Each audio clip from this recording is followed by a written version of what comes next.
Nous sommes très heureux de vous retrouver sur Medi 1. Soyez les bienvenus dans l'invité de la rédaction. Le 27 novembre 2019, à l'issue du Conseil des ministres tenu à Katiula, la mise en service des postes de péage de Moapé et de Thomasset sur la route de l'Est a été annoncée par le porte-parole du gouvernement. Il a aussi annoncé la mise en place de péages sur d'autres tronçons routiers, notamment l'autoroute Abidjan-Grand Bassam, l'autoroute Thiébissou-Boaké et la route Fer-Kessédougou-Kang-Nation. Les péages en Côte d'Ivoire entrent opportunité et cherté de la vie. On en parle et justement pour en discuter, nous retrouvons Émile Belakwakou, notre consultant. Bienvenue sur ce plateau. Merci de m'avoir sur votre plateau. Vous êtes consultant en développement international. Avec vous, nous parlerons des péages en Côte d'Ivoire. Ces derniers temps, on parle de péage de l'autoroute de Grand Bassam. Comment les populations ont-elles accueilli les péages en Côte d'Ivoire? Peut-être faut répartir un peu plus dans l'historique même des péages. Vous savez, un peu plus tôt, pour faire un peu d'histoire, les Romains, grands constructeurs de ponts, ont estimé à un moment donné qu'il fallait, pour tous ceux qui utilisent les ponts, payer un droit qu'ils ont appelé donc le pédaticon. Le pédaticon qui vient donc, qui estime le pied sur le pont. Et donc ce droit-là devrait en quelque sorte servir à renforcer, du moins à améliorer les fonds. Et donc la plupart des États, au fil du temps, donc, ont adopté cette procédure-là.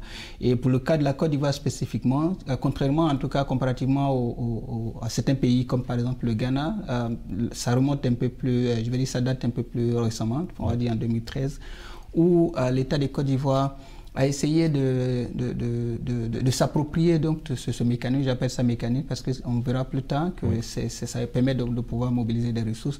Donc a essayé de s'approprier donc ce mécanisme pour pouvoir mobiliser des ressources.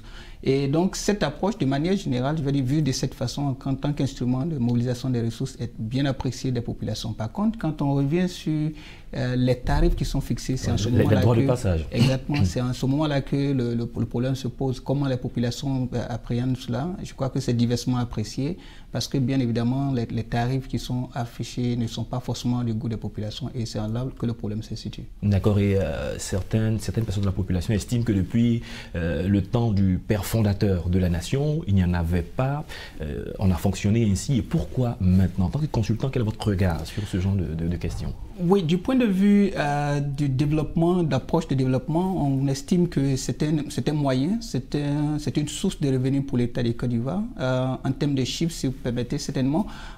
Selon le rapport, en quelque sorte, le rapport de fonds d'entretien routier, donc qui est chargé, l'organe donc de tutelle, donc qui est chargé donc, de gérer les péages, et son rapport de 2018, 2019 et 2020 estime autour de un peu plus de 13 milliards pour la seule année de 2018.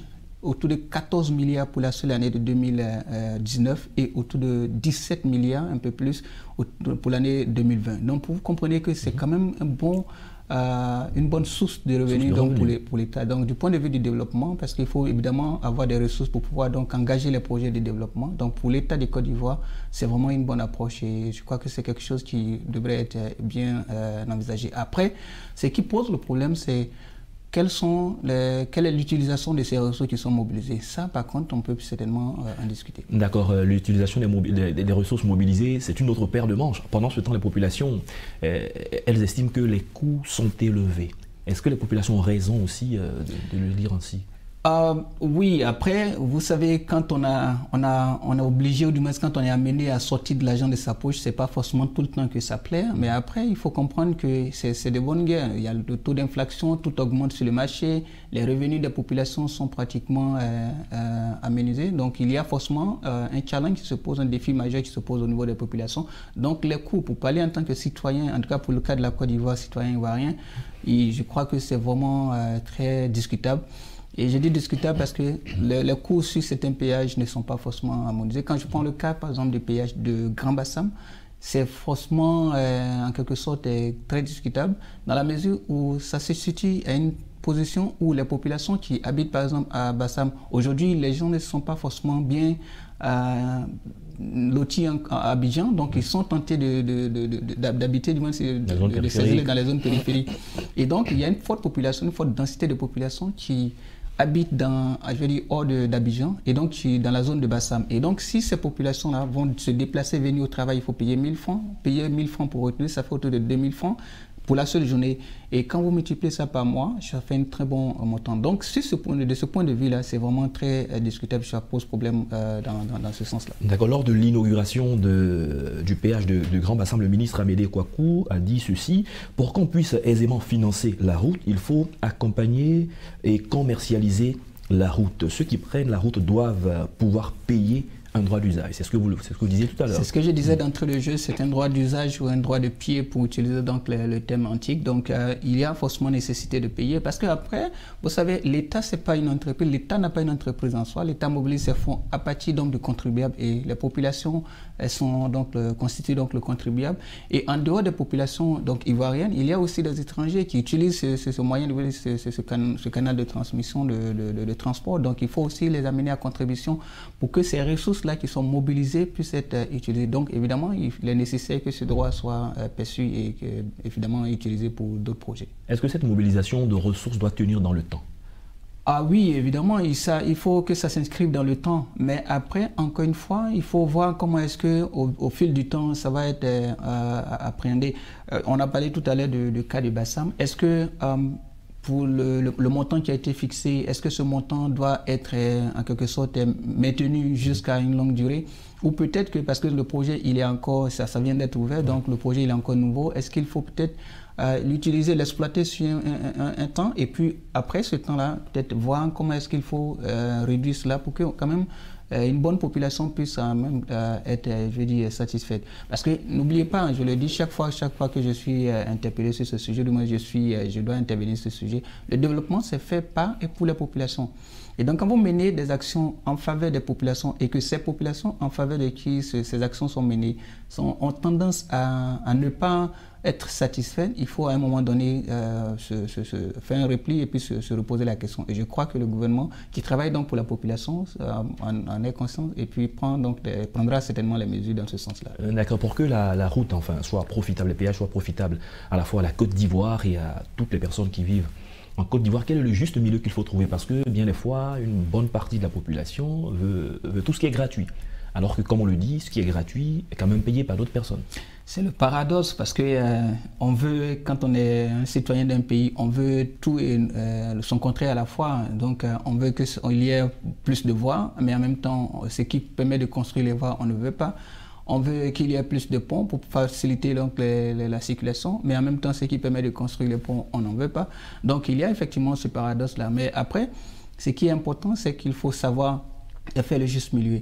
Qu'est-ce qui satisfait la population? Moi, j'estime que de ce point de vue-là, l'État, en faisant les projets, devait appréhender ces aspects, anticiper ces actions. Par exemple, pour le cas de Bassam, c'est vrai qu'il a été certainement réfléchi parce que l'État ne va pas nécessairement faire des projets sans toutefois appréhender tous ces aspects.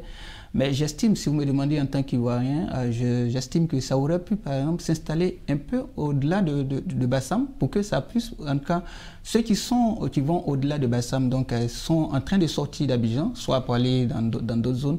Et à partir de ce moment-là, il y a quand même satisfaction. Donc ceux-là sont amenés à contribuer.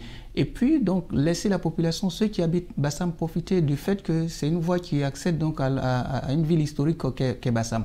Et on parle plus de Bassam parce que c'est plus récent, mais quand on prend d'autres localités comme celle d'Atengue, les chiffres d'ailleurs que j'ai donnés sur les estimations, les apports, c'est plus le péage d'Atengue qui est donc l'un des vieux.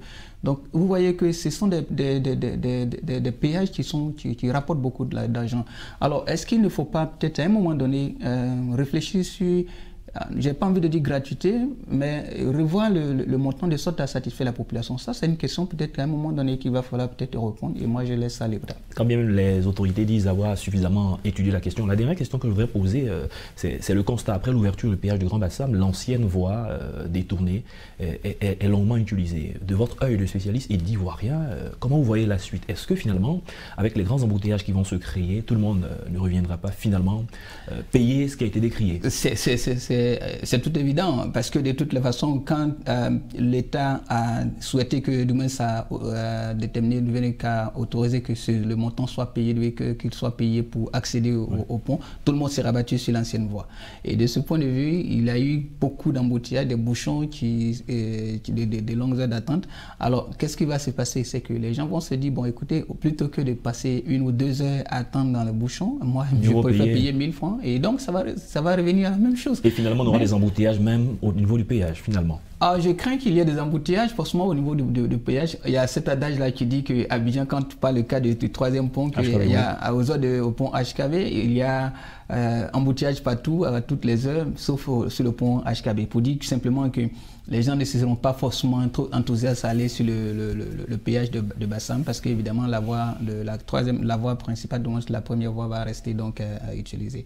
Donc il y a forcément moins de risques qu'il y ait une forte affluence sur le pont. Mais après, ça va forcément rentrer dans les habitudes et puis bon, ça va passer certainement. Merci Émile Belaï-Kouakou.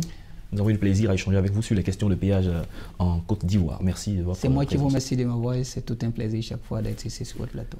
C'est la fin de cette émission. Merci à tous de l'avoir suivi. Bonne suite de nos programmes sur Medi 1.